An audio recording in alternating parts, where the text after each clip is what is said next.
다음은 박은정 의원님. 네, 조희진 법무공단 이사장님. 2020년 법무부 징계위에서 윤석열 전 검찰총장 징계했는데 정부 법무공단에서 징계 소송 담당하셨죠? 네. 항소심이었는데요. 네. 언제 취임하셨습니까? 작년 6월 26일입니다. 윤석열 대선 캠프 계셨었죠? 네. PPT 띄워주세요. 자, 윤석열 검찰총장 징계의 내용은 저렇거든요. 다음 거 보여주세요. 자, 이거 아시죠? 네. 부끄럽지 않으세요? 부끄럽지 않습니다. 다음 거 보여주세요. 부끄럽지 않으시다고요? 예. 지금 정부 법무공단에서 소송 수행한 게 지금 전부 저래요. 증인 신청 1명이고 준비 서면 제출은 1번밖에 안 하고 성명 준비 명령도 저렇게 했습니다. 재판부에서 질책하니까 그제서야 그날 아침에 했다는 보도도 있었어요. 다음 거 보여주세요. 아, 그대로 주세요. 자, 패소할 결심이라는 조롱도 받았어요.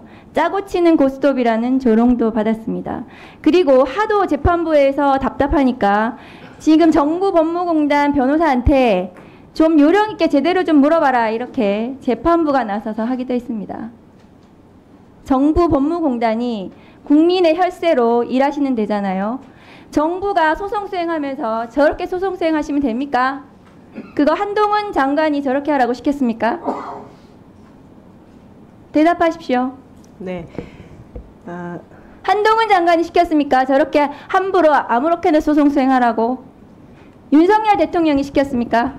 의원님, 제가 답변할 시간을 아니 누가 주십시오. 시켰냐고요. 저렇게 조롱 받았잖아요. 재판 그 언론에서. 그건 언론이 쓴 거고요. 언론이 저렇게 조롱할 정도로 잘못하셨다고요. 언론을 믿고 저희한테 한번 언론을 저렇게 믿는 게 지금 언론이 저렇게 나와가지고 지금 물어보는 거 아닙니까? 언론이 저렇게 쓴 거고 패소할 결심이라는 조롱을 받으셨잖아요. 조롱은 받은 거지만 실제로 패소할 결심이랑은 상관없습니다. 소송 수행을 저렇게 엉망으로 하시고 저렇게 하시는 동안 윤석열 전 검찰총장 감찰을 이 위법하다를 만들기 위해서 저는 수사받았습니다.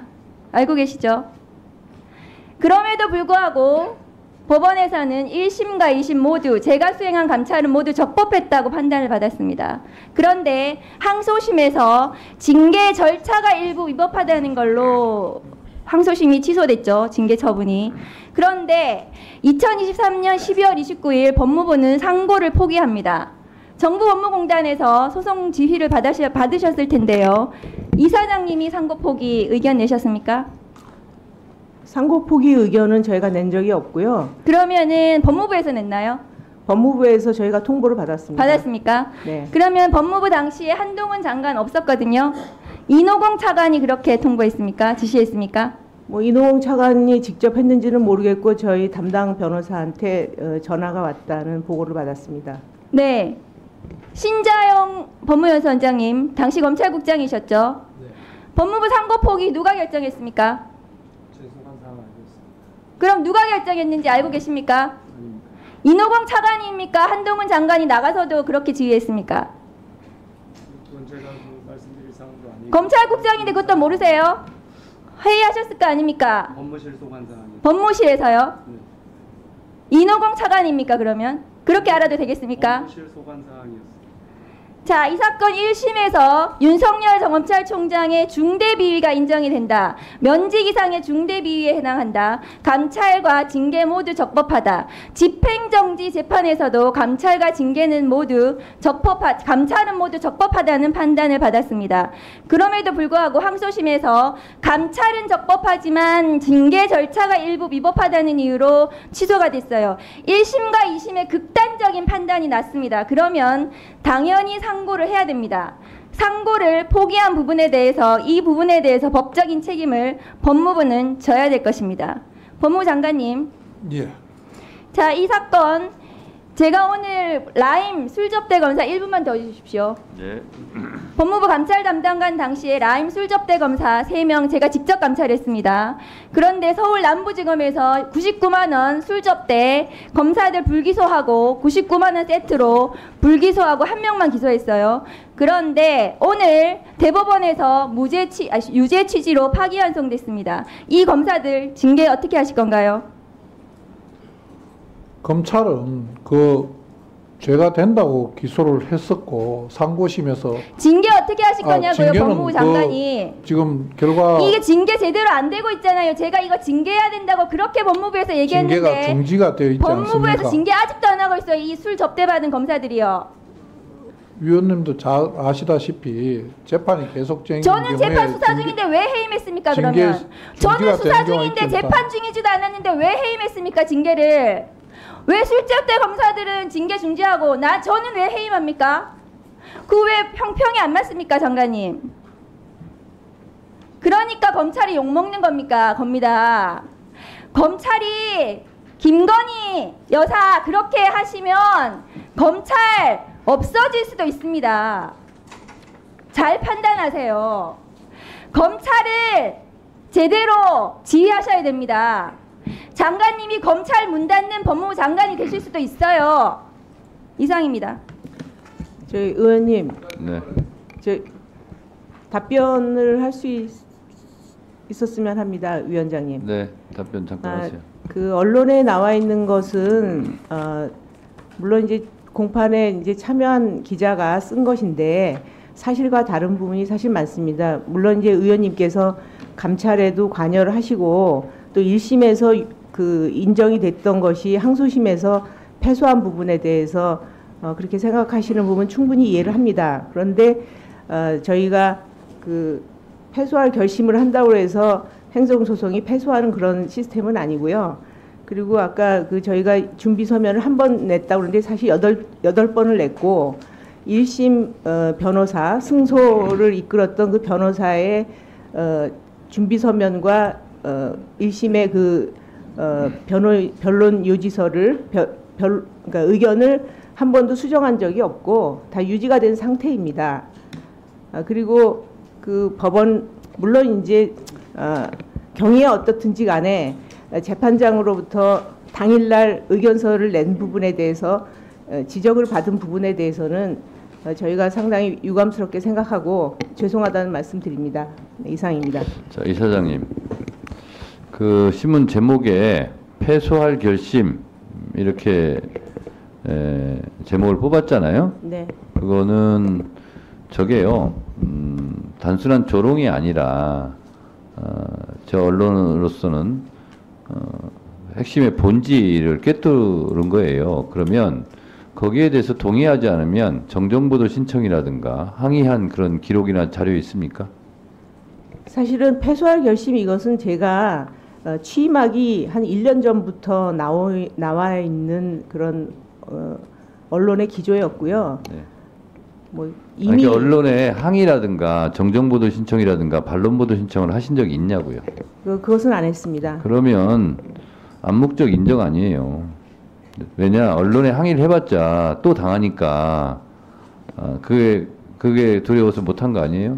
두렵다기보다는 계속 문제가 믿지를 않으니까요. 자, 이사장님, 세상 이치가요. 우리가 보통 그런 얘기 합니다. 정치인이 조심해야 될 게 세 가지가 있다. 팩트, 의도, 태도. 이거에 유의하라. 이런 얘기를 저도 강연할 때 많이 하는데요. 사람들은 말하지 않아도 말을 해도 의도를 다 알고 있습니다. 대중의 눈은요. 굉장히 예리하고 날카롭습니다. 그런데 저희가 의견을 그대로 유지를 했는데 항소심 재판부에서 절차적인 위배로 판결을 내렸는데 상식적으로 봐서요. 윤석열 대통령 불이익을 위해서 정권이 교체된 이후에 법무부에서 그렇게 노력을 많이 했을까요? 네, 그냥 그건 상식이라고 봅니다. 네. 아니, 그리고 조희진 이사장님도 윤석열 캠프에 계셨다면서요? 네, 맞습니다. 네. 지금 그 앉아 있는 자리와 캠프에 참가한 것과 무관하다고 생각하십니까? 뭐 무관하다고 그렇게 생각하지는 않습니다. 네, 그렇습니다. 그래서 무관합니다 이렇게 말해도 무관하지 않다 이렇게 사람들이 해석을 해요. 그래서 팩트 전쟁이 있고요, 인식 전쟁이 있습니다. 제 말씀은 예. 이런 식으로 위원장님 5분을 쓰시고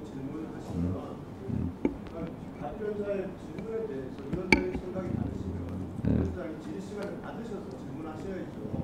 이런 식으로 답변을 바로 반박하시고 그 답변에 대해서 불만을 얘기하시면 의사진행이 아니에요. 질의질. 지금 유상범 간사님도 의사진행 발언권을 얻지 않고 지금 발언하는 거 잘못됐습니다. 잘못하셨기 때문에 지적하는 거예요. 네. 반복적이잖아요. 그런 중요한 제가 잘못했다고 하면서 본인도 잘못하면 어떻게 해요? 네? 지금 방금 제가 네. 자, 제가 한마디 조희진 이사장님, 네. 그러니까 발언을 요구해서 발언권을 드렸는데 제가 듣다 보니 그렇다는 겁니다. 그래서 참고하세요. 네. 아니 저와 관련해서 제가 사실은 취임했을 때 저는 사실은 그런 제가 제 취임과 관련해서 그런 보도가 나왔다는 것에 대해서도 좀 약간 황당했었는데 민주당에서 제 취임에 대해서도 그 패소할 결심으로 연결을 지으셨는데 저 그 부분에 대해서는 좀 사실은 상당히 그리고요. 좀 애석한 뭐라고 이사장님 한 가지 좀 조언을 드리면 네. 기사에 패소할 결심 뭐 부끄럽다 이렇게 나왔는데 부끄럽지 않습니까? 그러면 차라리 그냥 침묵하시는 게 나아요. 부끄럽지 않습니다. 뭐 그렇게 부끄럽지 않은 일도 아닌 것 같은데 그러니까 아니, 저는 답변을 잘 하시기 바랍니다. 네, 네, 조언 저는- 드리는 거예요. 근데 저는 그 부분과 관련해서는 소송과 관련해서 저희가 무슨 패소할 결심을 해서 소송이 지고 제가 그럴 만한 능력도 안 되고요. 그리고 그런 항상 제가 사실은 그 이사장에 취임하고 그런 것이 제가 그 캠프하고 꼭 연결해서 지을 것도 아니고 제가 적법한 절차에 따라서 저는 사실은 충분히 말이 길어지면 꼬리를 잡히게 돼 있고요. 네, 본인이 알겠습니다. 방금 무관하지 않다고 얘기했잖아요. 근데 또 그걸 생각해 보니까 잘못 발언한 것 같으니까 뒤집으려니까 말이 꼬이는 거예요. 아니 잘못 발언한 것이 여기서 아니고요. 멈추는 게 좋겠어요. 네, 알겠습니다. 네. 자료실 관련해서요. 잠깐만요. 제가 먼저 신청했어요. 그건 맞아요. 그건 맞는데 아니 아까 했잖아요. 바뀔 때가 의원님은